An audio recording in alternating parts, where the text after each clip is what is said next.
మీరు చెప్పండి, అసలు ఇది రైట్ టైమా టు ఇన్వెస్ట్ ఆర్ నాట్? ఇదే రైట్ టైం. ఎందుకంటే మన ప్రీవియస్ మన సిచ్యువేషన్స్ తీసుకుంటే తెలంగాణ ఇష్యూస్ వచ్చినప్పుడు 2014లో ఈ టైంలో రియల్ ఎస్టేట్ ఎవరైనా ఇన్వెస్ట్మెంట్ చేస్తారు. తెలంగాణ వచ్చేంత వరకు ఆగండి, ఖాళీ కొబ్బరికాయ ఖర్చు పెట్టుకుంటే మీకు ఫ్రీగా ఇల్లు వచ్చేస్తుంది. నాకు తెలిసి ఏ ఒక్కరికి కూడా కొబ్బరికాయ ఖర్చుతో ఇల్లు వచ్చినట్టుగా హైదరాబాద్ లేదు.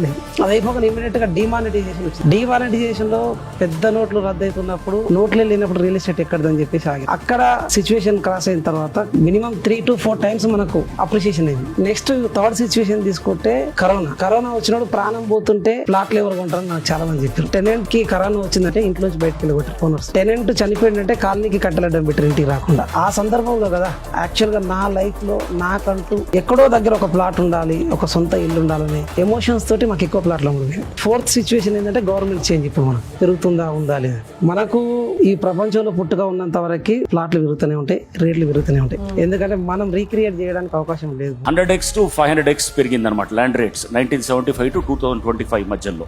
అప్పుడు ₹1,00,000 ఎకరా ఉంటే గనక ఇప్పుడు 500 లక్షలు, అంటే దాదాపు 5 కోట్లు ఉన్నటువంటి ప్రాంతాలు చాలా ఉన్నాయి అనమాట.